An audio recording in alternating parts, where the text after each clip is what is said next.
Сәлеметсіздер ме оқушылар? Бүгінгі сабағымыздың тақырыбы ауа райы және метеорологиялық элементтер. Сабағымыздың мақсаты ауа райы ұғымын түсіндіру, температура, қысым, жел, бұлттылық, жауын-шашын, ылғалдылық, метеорологиялық элементтер мен құбылыстарын сипаттап, зерттеу маңыздылығын анықтау, метеорологиялық құрал-жабдықтардың қызметімен танысу, жергілікті жер мүмкіндігі бойынша температура, қысым, жел, бұлттылық, жауын-шашын, ылғалдылық метеорологиялық элементтерінің көрсеткіштері бойынша синоптикалық графикалық материалдарды жасау. Атмосфераның төменгі жер бетіне жақын қабатындағы белгілі жердегі белгілі уақыттағы атмосфераның жай-күйін ауа райы деп атаймыз.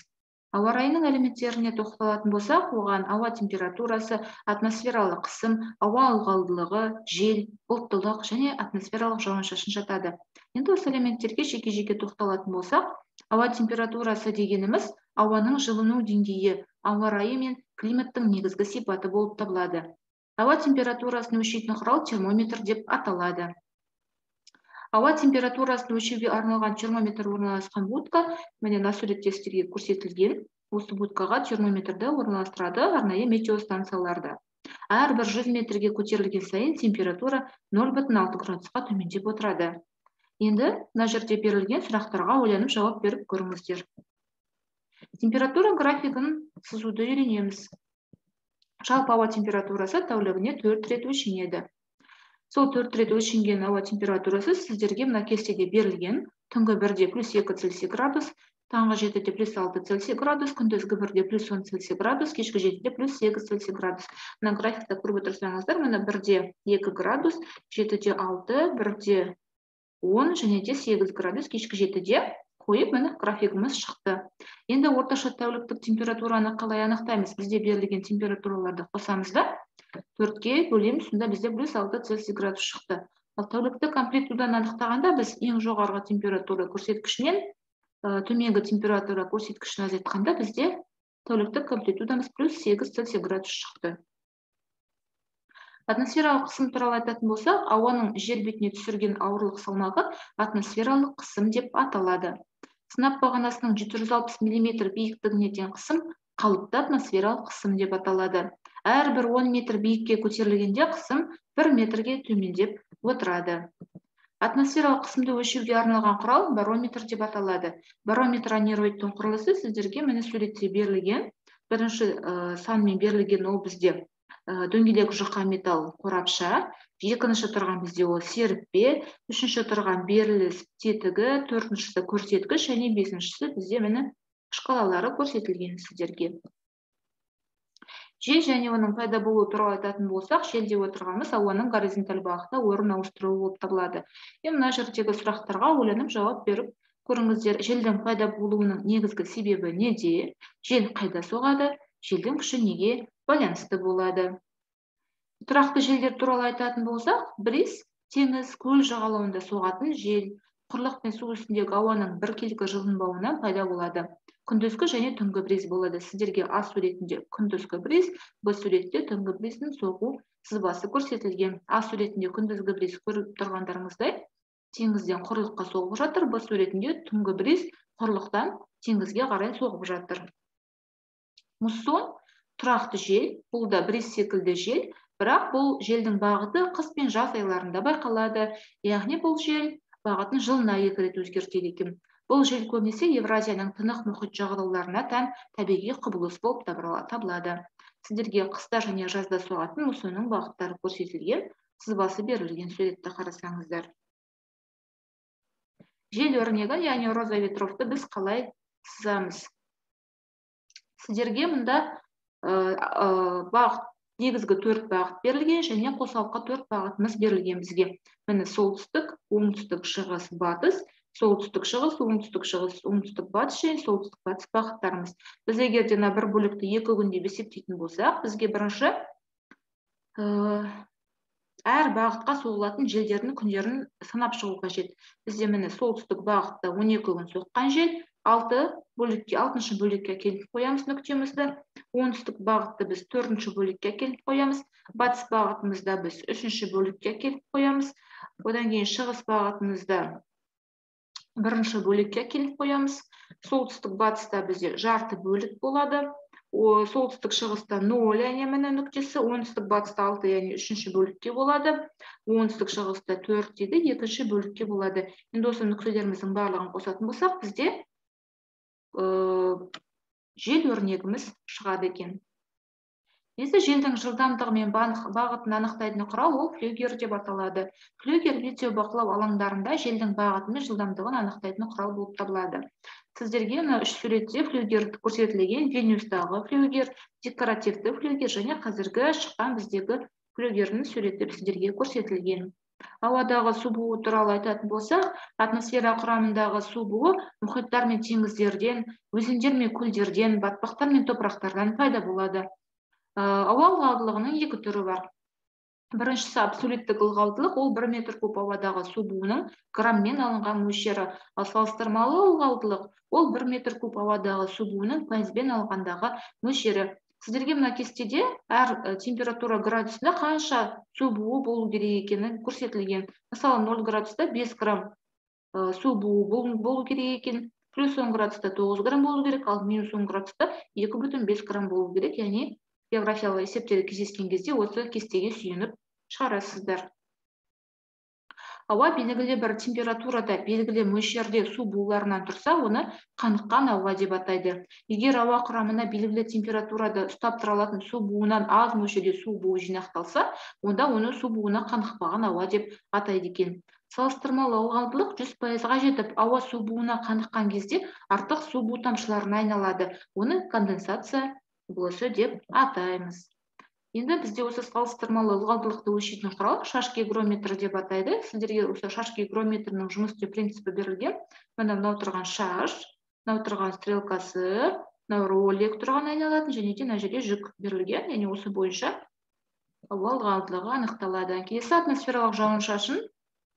Ол ауа райы мен климат элементтерінің бірі, жерге бұлттан сұйық тамшы күйіндегі және қатты немесе жердің беті мен заттарға шөгінді ретінде түсетін су. Сіздерге тапсырма жауын-шашын түрлері тақырыбында сіздерге берілген схемасы сызба құрау қажет. Яғни атмосфералық жауын-шашын сұйық және қатты түрінде кездеседі. Ол болуы мүмкін жауын, шық, қар, бұршақ және басқа да түрлері. Жауын-шашын өлшеуі сіздерге көрсетілген құралы, ол жауын-шашынды өлшеуге арналған құрал. Сонымен қатар сіздерге жаңбыр тамшысының өлшемі берілген, қарап отырсаңыздар абылғы суреттерінде, және де сіздерге бұлт тамшысы мен жаңбыр тамшысының суреттері берілген салыстыруға. Бұлт тамшысының диаметрі 0,1 мм көріп отырғандарыңыздай, ал жаңбыр тамшысы 0,5-5 мм-ге дейін жетеді екен диаметрі. Бұлттардағы бұршақтың пайда болу сызбасы берілген мына суретте сіздерге. Жауын-шашын диаграммасын қалай сызамыз келесі? Температура графигі секілді, тек қана бұл жерде бізде жауын-шашын салған кезде 12 айдың жауған жауынның кестедегі мәліметтері жинақталады. Мысалы, қаңтарда 85 мм, ақпанда 85 мм, наурызда 84 мм дегенді біз мына графикта астыңғы жағына 12 айда орналастырамыз. Мына жаққа 0-дан 100-ге дейінгі миллиметр көрсеткіштерін қойып шықтық. Өйткені 100-ден артық миллиметр көрсеткіші жоқ. Содан бізде бірінші айда ақпанда, қаңтар айында бізде 85 мм болды, белгіледік, бағанымызды салып шықтық. Екінші айда ақпанда да дәл солай 85 мм, наурызда азайды 84, және де сәуірде 65, яғни келтіріп бәрін салып шықтық. Сонда біздегі жауын-шашын диаграммамыз бір жылдағы осындай болып шығады. Ал 818 ол біздегі жылдық бір жыл ішінде жауған осы жауын мөлшері болып табылады. Бұлттылыққа келетін болсақ, бұл белгілі мерзімде немесе уақыт аралығында аспан күмбезінде байқалатын бұлттардың жиынтығы. Бұлттылық 10 балдық шкала бойынша балмен немесе пайызбен өрнектеледі екен. Сіздерге мына суретте бұлттардың бірнеше түрі көрсетілген. Аспаннан байқап жүрген шығарсыздар өздеріңізде. Жаңбырлы будақ бұлт міне қандай болады екен? Жаңбырлы бұлт, будақ бұлт, шарбы бұлт міне көріп тұрғандарыңыздай, тұман және бұлт, тұман мен бұлт қосылғанда қандай болады екен? Қабатты бұлттар. Бұлттылықтың диаграммасы, яғни ол күн санымен есептеледі. Неше күн қатарынан бізде аспанда бұлт торлап тұрды, соған байланысты бізде бұлттылықтың көрсеткіштері көрсетіледі екен. Мына сызбада қарап отырсаңыздар.